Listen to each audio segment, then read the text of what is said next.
All right, let's get started. Welcome to our viewers and our listeners exploring white label and other SMS capabilities. This is the hidden costs of building SMS features and what you should do instead.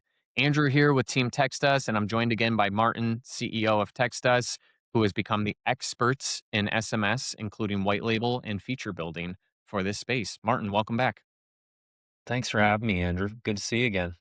Likewise. Today, we're tackling a question that I think you and I both are really familiar with, and we hear a lot of product leaders, feels like on a weekly, almost a daily basis at this point, of should you build SMS into your product? Or the other option, which a lot of people don't even know necessarily exists, is should you buy it? It sounds like a simple conversation back and forth, a build versus buy. Hey, do we want to build it in-house or do we want to buy it? But one of them can be extremely, extremely expensive, and the other one can be kind of that Staples easy button, right? And Martin and I are going to walk you through exactly how to think about this for your product, for your business, and for your customers. Martin, before we kind of get into the meat of the conversation, give me your 30-second take on like why this conversation is kind of important now in 2026. If you're a CEO or you're chief product officer at a software company, I mean, you're looking for ways to improve stickiness to drive up retention, and you're looking for larger deal sizes. And in this day and age, you're looking for more variable sources of revenue, not just seat-based revenue. And texting gives you all three of those, and so it's just a great way to complement what you've already got in your software functionality.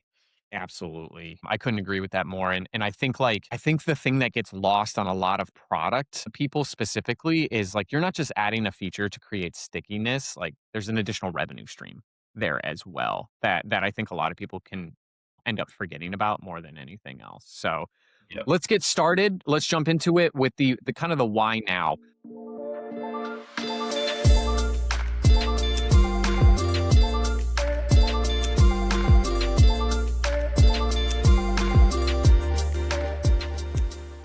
5 years ago, 10 years ago, whatever label you wanna put on it, it didn't feel like a lot of products had SMS included in their feature set. Mainly the big, massive companies were doing it, and it kind of felt like a forgotten tier or anything like, "Oh, yeah, we have it," transactional or anything along those lines from a messaging standpoint. Today, it feels like it's growing a lot more into smaller base SaaS, mid-market base SaaS, and even most of the enterprise SaaS. It kind of feels like you're starting to be left behind if you don't have it available. And so, what has actually changed, in your opinion, that's making product teams prioritize SMS now more than anything else? Yeah, I think a couple of things. I think email has just been the workhorse for so long in terms of marketing and HR and most of these functions that rely on asynchronous messaging. And unfortunately, a ton of folks have adopted email. And so the inbox has just gotten really cluttered. It's really hard to break through and be seen and heard using the email channel. And then, I think that's one thing, the commoditization, if you will, of email. I'd say the second big thing too is the rise of mobile. I mean, everyone's just so used to having a mobile phone and opting in and basically allowing your favorite brand, your vendors to communicate with you over your cell phone. And so I think the prevalence of those two megatrends have just given rise to the fact that, well, if those are two megatrends, then naturally, if I'm opting in, I'm okay giving away my phone number, and I really don't like going to my email inbox anymore. Like me as a contact, I like to be communicated over text as long as my vendors or my brands are being careful about it.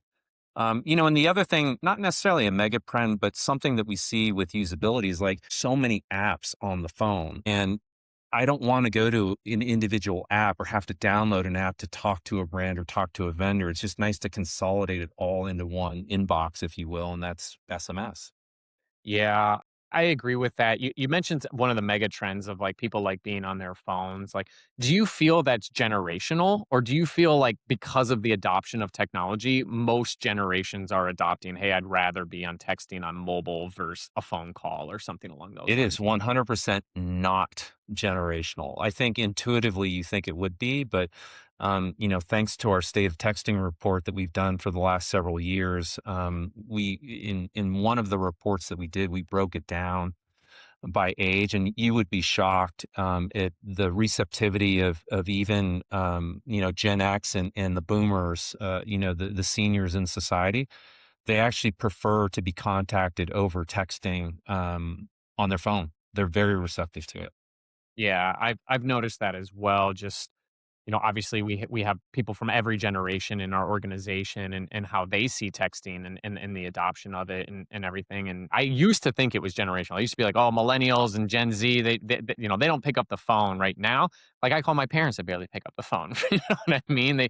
They text constantly. I think part of it we can thank the younger generation because if grandparents want to communicate with the younger generation, I mean, they need to have a mobile phone and they need to be messaging, right? I mean, it's Yep. going to be very hard to get a grandkid on a phone call anymore, but the frequency Yep. of communication is way more if you're messaging with them.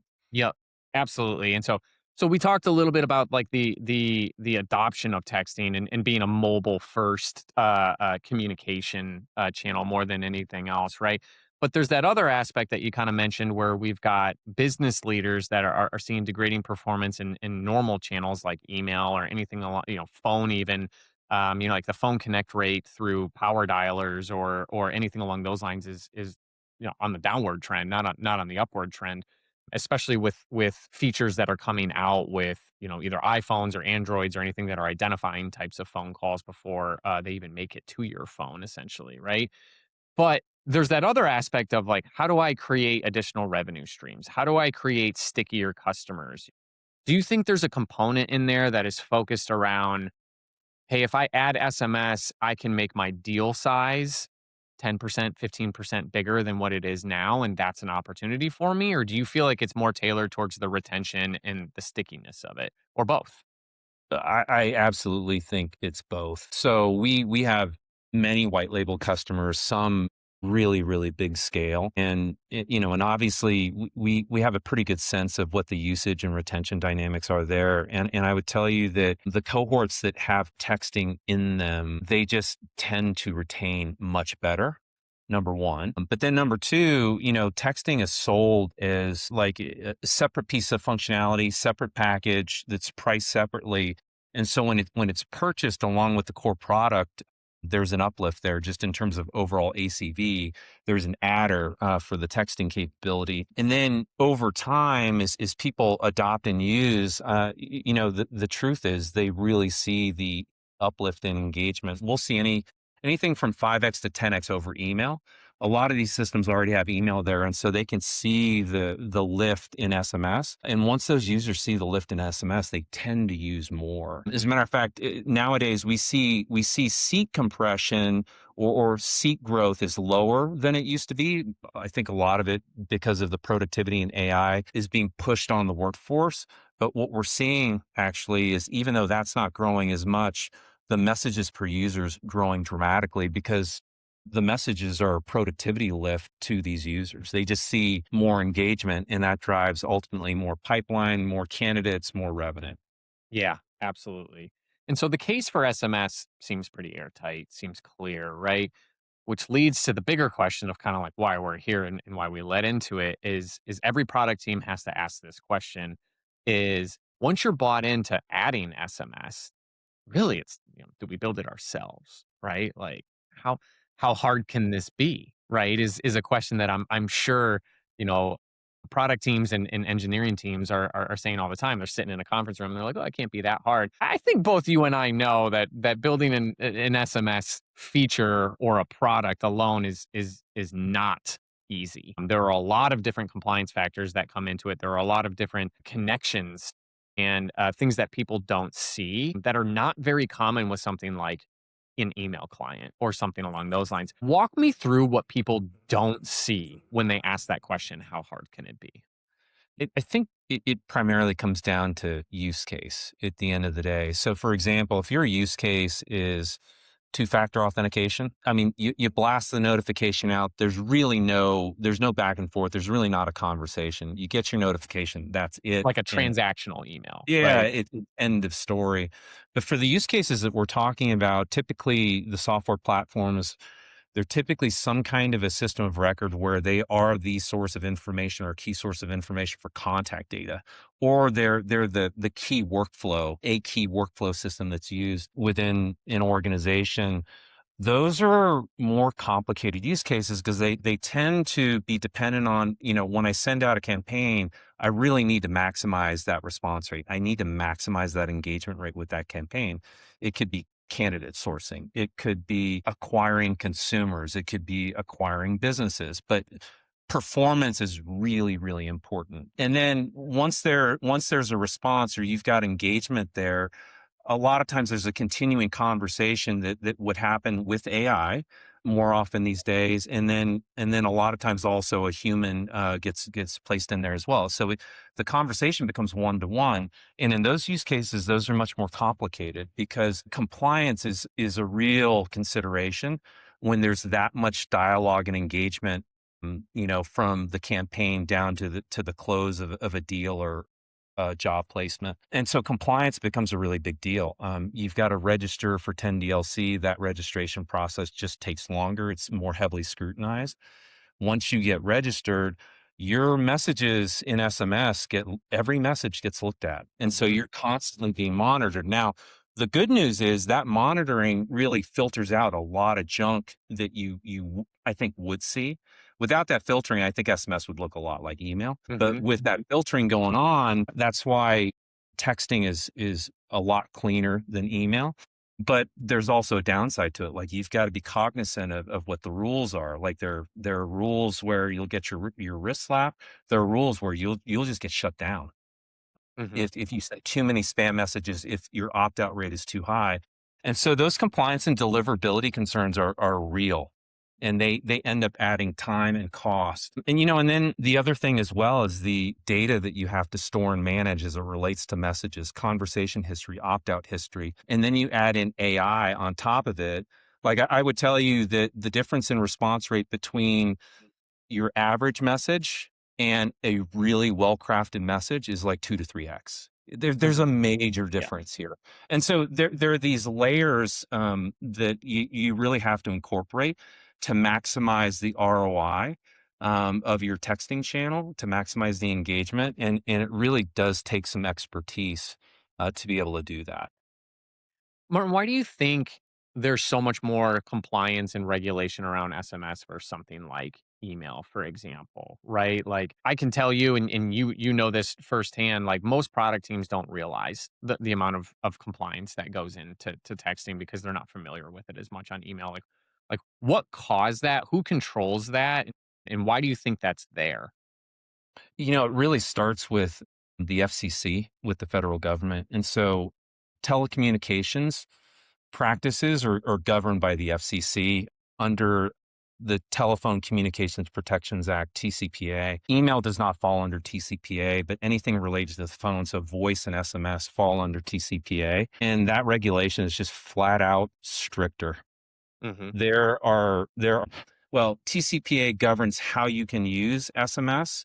There are other adjuncts or adjacent regulation to TCPA that's also governed by the FCC, where there are just certain words you can't use, for example. And so it's just a lot of things to be cognizant of by the law. And then on top of that, the mobile carriers add their own acceptable use policies on top of the legal restrictions because they really want to create margin between acceptable use and the law. Like they want plenty of Yeah, margin there and good cushion. buffer. And so the acceptable use policies really are a lot stricter than what you would see litigated in TCPA. So, and every mobile carrier does things slightly differently. We see behave like filtering differences between mobile carriers. And so these layers, there's just a lot to know. And fortunately, we've got the data that fuels AI that just allows you to steer clear and Mhm. stay in the safe zone there and guide you towards things that are acceptable use, guide you towards higher engagement. So I think we all know that the product teams they don't really educate themselves on that until they get to this point, basically, right? If you're not a SMS or or really a phone related platform, right? You're probably not understanding all of those regulations. And so then when you get there, it's difficult to understand. You technically have to have experts. So like there's that barrier, right? The other barrier is a barrier that I think any SMS provider out there is kind of smirking at, which is like the monthly maintenance and engineering costs associated to Yeah. SMS, basically, right? Can you walk the viewers through a little bit of like what's that like? Like I've heard that it's, it can be 2-3,000 a month of engineering costs on just maintenance of SMS alone. One, is that accurate? And two, can you provide a little more context around that? Yeah, I would say that the cost you just cited would just be the support person that you need to do carrier operations. Set up the phone number, take calls when customers don't know how to fill out their 10 DLC registration, Hmm. to getting somebody unblocked because they're sending out too much spam, to training people on how to not like, how to write a proper message and stay within the guardrails. If you're looking at doing anything like remotely interesting from a functionality standpoint, I think you're looking at least a couple of engineers full Yeah. time per year because the technology is changing pretty rapidly. You've got RCS that's coming along, which is the successor to SMS. Think about RCS as like WhatsApp type functionality over SMS pipes or SMS rails. And then you've got a whole data to collect, analytics to present to ensure ROI or to demonstrate ROI relative to the email channel you probably have or comparing against.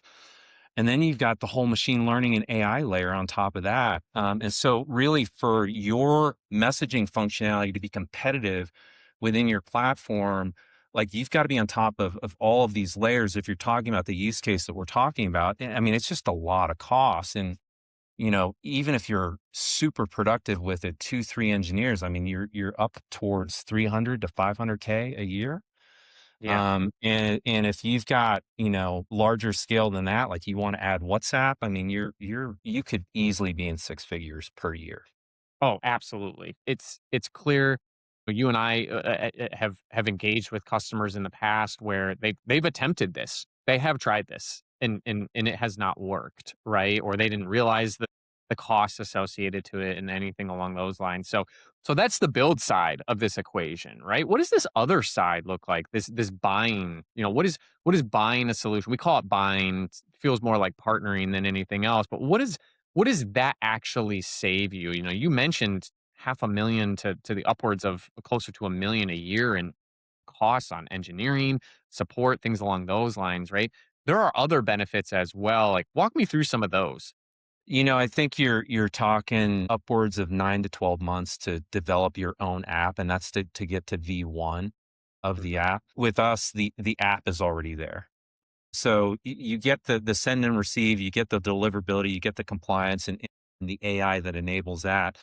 But then you get the application functionality on top of that. So you can send out campaigns. You can pull your contacts into a campaign from your own database and your own SaaS application. We've got multiple apps for one-to-one conversations, from a web app to mobile to a Chrome extension. So you can use all these apps on a white label basis, and that's got tremendous benefit. You can get to market in 3 months or less if you're really in AI enabled shop. And so the time benefit here is a big deal. Chances are, if you're small to medium in terms of message volume, we can give you a competitive message price relative to what you get from an SMS provider. And then over the long term here, the quality, we know SMS, we know it inside and out. And so the quality of the apps, the quality of the experience, people will just feel like they're getting a really robust app versus you trying to really, do MVP level work. That quality difference is going to be people will notice. Yeah.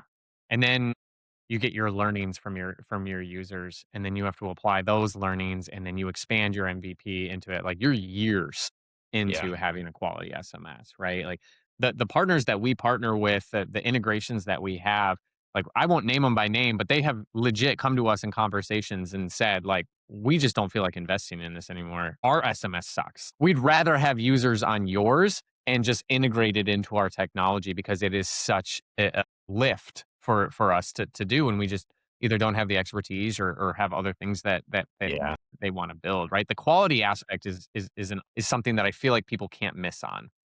For sure. And the analogy I go to is, I think Stripe has obviously done a tremendous job. If you look at another like white label embedded product, people don't build their own payment, gateways anymore. They don't Right. build their own wrappers around payment gateway APIs. They go with Stripe because it's a really high quality experience, great product, super reliable, and just easy. Easy.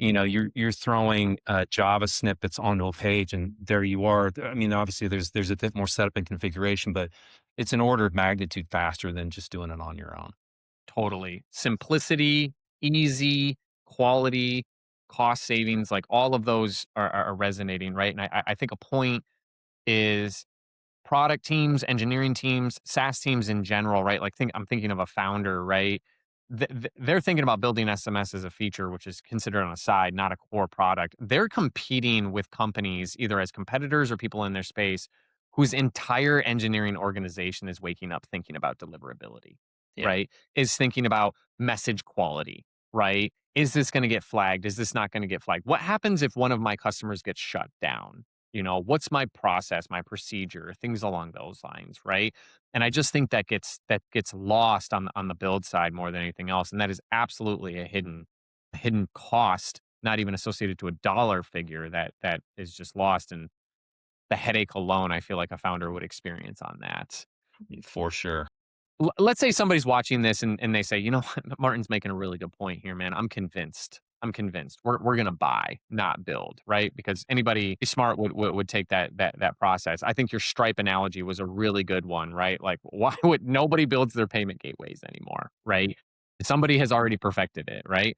What is buying an SMS solution actually look like in practice? Because it's not just one thing, right? Like you're building quite a bit. Walk me through those two paths that a product team's gotta take realistically on when they decide to buy. Is it API? Is it embedded messenger? Is it I want your product. I just want to slap my logo on it from a white label standpoint. Like what's that process for a product team? We have some white label customers that'll just write to our API and leverage us for just carrier operations efficiency, 10DLC registration efficiency, the ability to use some of our more advanced features through the API. That layer on top of just basic send and receive. Hmm. But most of our customers will actually use our software, and they will white label our software so that it looks like theirs. They will package it into their package. There's typically a good, better, best package.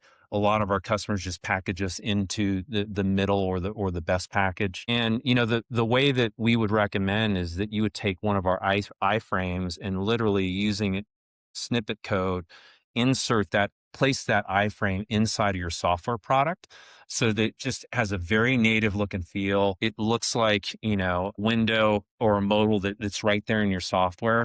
You can use single sign on to sign on. There's no additional sign on that's required. And it just gives you a fully seamless and integrated feel to it. The embedded messenger is a really cool feature, right? Like we use it in our CRM. It eliminates the back and forth. It's a feature. Like it's literally taking a feature and slapping it into a software, which is really cool. The other option is that white label, right? Where it's like, I want your app, like you mentioned. Hey, I want to put my branding on it and everything, and I want to sell it as is. How does a team know which of these one they're actually shopping for? And is there a selection criteria that you're familiar with or anything of where people are like, hey, it's easier if I do this or this is going to be more beneficial? On the back end, I know it's all the same, but is there a selection criteria that you can guide people through? Yeah, I mean, if you've got a use case, for example, where campaigns is a feature that your users just want, being able to create and execute a campaign is just going to be easier in our web app. In which case, we can white label the web app and give that experience. We have other automations that surround campaigns like sequences and keywords. Those are typically easier set up and executed in a web app. Now, if you've got users who really are interested in more of the one-to-one conversational functionality, that's where, an embedded iframe is going to feel better because you might be on a contact page. You might have that embedded messenger right there. It's pulling information from that contact page in the background. And any messages that get sent and received through that iframe are also going to get recorded back to the contact record. It's just a more native experience. You're not clicking into different windows. You're staying inside of the system that you would typically use. So, those are rough guidelines in terms of by use case, what product you might want to white label. Mhm. Yeah, it feels like you're mentioning on contact pages, I'm hearing systems of record, right? I'm thinking of insurance agencies, I'm thinking of CRMs, I'm thinking of marketing automation platforms, things along those lines where it's have contact, want to communicate with contact basically, right? In the same window. So that makes a lot of sense. If you're a CPO, right? Put yourself into a CPO's shoes here. What are the 2 or 3 questions they should be asking themselves to determine, 1, is SMS right for my product now? And 2, which path do I go down? What are those 2 or 3 questions that, if you were either a CPO or you had one in front of you that you would encourage them to ask? Yeah, I mean, I think the first one starts with, chances are if you're CPO, you know who your ICP is and you know what your unique differentiator is to them. That's going to be like the core of your product and engineering team is that uniqueness that you deliver to them. And I think you got to ask yourself the question is messaging, specifically SMS, part of that core, or is it adjacent to the core, leverage the core, but not a part of the core? And I think that's probably the most important question to ask, because if it is part of your core, then you should probably build it. And then the other question I would ask myself too is how realistic is it for us to build this? Like, what is the risk of doing this? I mean, SMS is it's more complicated than it looks for the reasons that we described earlier. And then the other thing too is, I would take a look at just the time and the costs related to this. And there's some pretty significant time and cost advantages, especially with not having to burn engineering budget, developer budget on messaging and what else could you use that on? I mean, those are the top questions that come to mind. Yep. Other ones that come to mind for me in addition to those, speed to market, how fast can I do this, right? Like you talked about earlier, huge benefit there. Compliance, ownership, who in the organization is going to do that, or do we want a partner that's going to do that, right? Those are all things that a good CPO is going to look at and make a determination of like what's right for our org. And for anyone who wants to go deeper on this framework, we built a build versus buy SMS buyer's guide that walks through these questions and a lot more, inputs cost modeling that Martin mentioned earlier in it, and really kind of breaks it down. And we'll point to that there at the end. So, quick recap before we wrap up here, Martin. I appreciate your time today, and this has been really insightful for a lot of the viewers. If you take one thing from this conversation, it's that SMS really doesn't feel optional anymore. It really feels like if you're gonna be a software company in 2026, 2027, you've gotta have an SMS component associated to it. If there's any form of communication that's required or expected of your users to their contacts. For SaaS companies that want engagement, retention, bigger deals, but, kinda don't want the headache, building it yourself is more expensive than it looks, a lot more expensive. And there's a lot of hidden things around every corner that is just going to frustrate your team. Ongoing compliance, engineering loads, maintenance, and you still end up shipping a product that probably isn't going to be the best quality on the planet. If you're going to buy, there's really multiple paths you can go. You can go API if that's really, really important to you, or you can go these two really cool routes, which is this embedded messenger that goes boom right into your software, or white labeling it and just taking the product as is. I love all these features. I want to create this easy button of a revenue stream and start selling SMS as an option, right? You've got these two clean paths that you can go more than anything else. And the right one depends on whether SMS is a feature for you or is a product offering that you want to bring, basically. Martin, before we wrap up, anything else that you think is important to call out?